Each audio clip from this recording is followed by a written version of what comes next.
Welcome to the channel. My name is Matthias. Today we're going to talk about Captain America issues 333 to 334, written by Mark Gruenwald. And here we have the story arc where Steve Rogers, Captain America, loses the mantle of Captain America because Mr. Rogers does not want the government telling him what to do. He doesn't want to operate under a government mandate.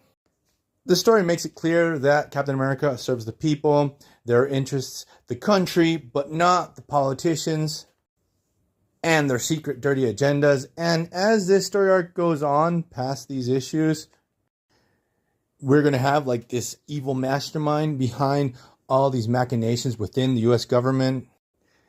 And just in case, it's the Red Skull, because it's always the Red Skull.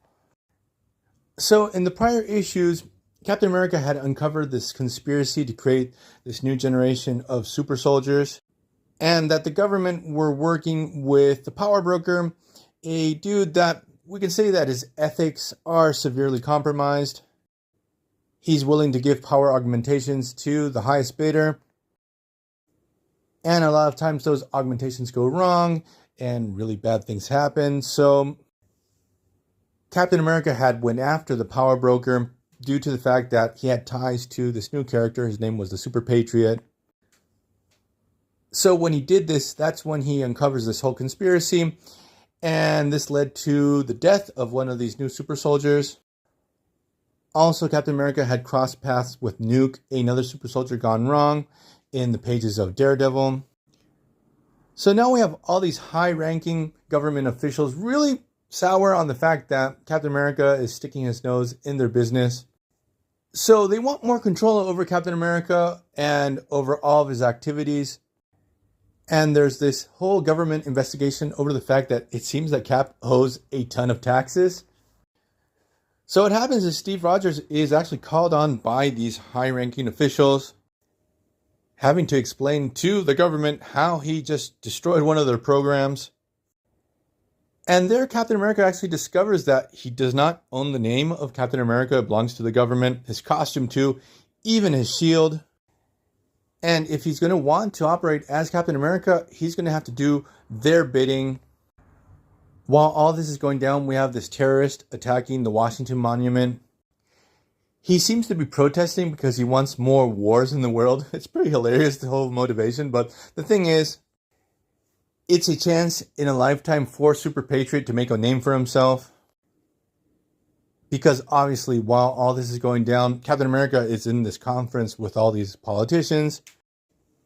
And what happens is, Super Patriot does save the day. He stops this thermonuclear bomb from going off. Like, that guy really wanted war. So what happens is, the government really takes notice of his actions. And actually, Val Cooper is the one to take him into account for being a replacement for Captain America, just in case.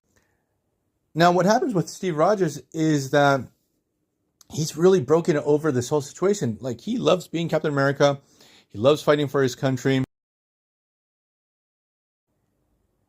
Who knows? He might go rogue with the shield and the suit, but he actually doesn't. He goes back to this committee and tells these guys, look, I can't work for you guys. I'm not your employee. I don't work for the government. And he just leaves his shield and costume there. And it's just a really epic and sad moment. And you do have this level of commentary over the character of Captain America himself, who seems to be viewed as a Boy Scout. He's too squeaky clean. And that the 80s was the beginning of the era of the anti-heroes, more violent characters. And that Steve Rogers was sort of like a dinosaur. He was a square.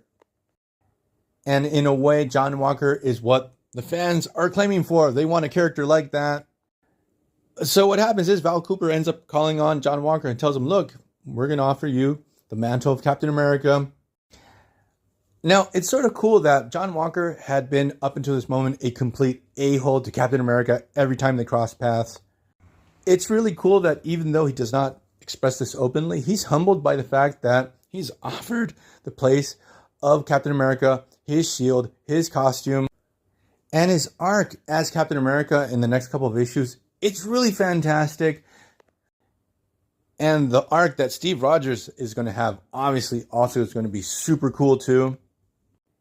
So what happens, John Walker gets the shield, gets the costume, first day on the job. He gets to train with Freedom Force, and he almost gets killed. Like, Blob almost rips his head off.